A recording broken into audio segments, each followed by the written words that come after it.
그리스도인들이 말씀에 순종하고자 할 때 방해를 받고 있다면 우리는 이런 상황을 어떻게 해석해야 할까요? 일반적으로 공중권세 잡은 마귀의 세력이 하나님의 일을 방해하는 것으로 이해할 것입니다. 물론 마귀의 세력은 말씀을 순종하고자 하는 성도들을 유혹하고 거룩한 길에서 이탈하게 만듭니다. 이것은 모든 그리스도인들이 믿고 있는 사실입니다. 예를 들어 지금 처한 상황이 마귀의 세력이 방해하는 것으로 이해된다면 우리는 어떻게 해야 할까요? 당연히 거기에 굴복하지 않고 끝까지 이겨내는 것, 이것이 신앙인의 바른 모습일 것입니다. 반대의 모습은 어떨까요? 만일 지금 처한 상황이 다른 의미로 해석된다면 어떻게 해야 합니까?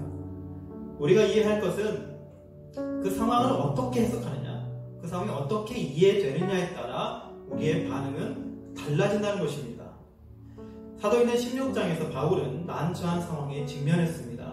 바울은 말씀을 전하고자 했지만 전도하기 어려운 상황이 계속됐습니다. 어쩔 수 없이 그는 전도하기 위해 다른 지역으로 이동해야 했습니다. 그런 상황은 달라지지 않았습니다. 어쩌면 바울이 처한 그런 상황은 여기 살고 있는 우리의 현실을 보여주고 있는지도 모릅니다. 여러분의 삶의 모습을 돌아보십시오. 하나님의 말씀에 순종하고자 합니다. 그러나 상황은 쉽지 않습니다. 그것이 우리의 현실인지 모릅니다. 그렇다면 우리가 이 바울에게서 배울 수 있는 것은 무엇일까요? 저는 우리의 현실이 물론 바울과는 동일하지 않다고 봅니다. 그러나 그에게서 배울 수 있는 두 가지 중요한 시각이 있다고 생각합니다. 첫 번째 시각은 바울은 전도를 방해하는 상황을 하나님으로부터 온 것으로 이해했다는 사실입니다. 어떤 사람은 이런 상황을 보면서 당황할지 모릅니다. 아니, 하나님의 복음을 전할 수 있도록 도와주시는 것이 아니라 막고 계시다고 말하면서 말이죠. 선교나 전도는 하나님이 우리에게 주신 사명입니다. 그러나 이 사명의 완성은 전적으로 우리의 계획과 주도적인 노력으로 이루어지는 것이 아니라 하나님의 섭리, 하나님의 도우심, 하나님의 인도하심 안에서 성취된다는 것입니다. 이것을 이해한다면 그런 난감함은 해소될 수 있을 것입니다. 두 번째 시각은 바울은 전도를 방해하는 상황을 극복하기 위해서 그 상황 속에서 싸우지 않았다는 것입니다. 그는 다른 지역으로 이동했고요. 그리고 그것에서 자신에게 맡겨진 사명을 다해 최선을 다하고자 했다는 것입니다.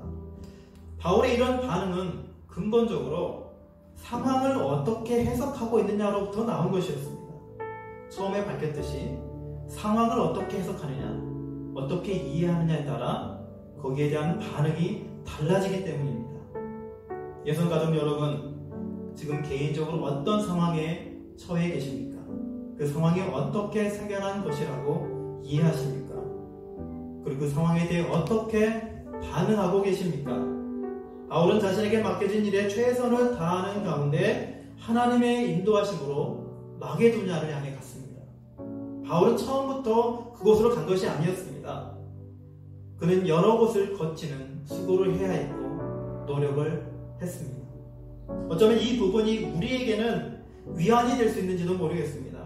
겉으로 볼 때는 마치 실패자처럼 보이지만 바울 사도도 이 과정을 거쳤기 때문입니다. 그리고 그는 막힌 것, 방해하는 것을 극복하고 이긴 것이 아니라 하나님이 열어주셨을 때 하나님이 인도하신 곳을 발견했을 뿐입니다. 예선가족 여러분, 저는 우리 모든 예선가족 여러분들께서 하나님의 일을 최선을 다해 하는 가운데 하나님의 인도하심이 나타나길 축원합니다. 그리고 하나님의 인도하심을 바르게 이해할 수 있는 그러한 은혜가 있기를 소원합니다.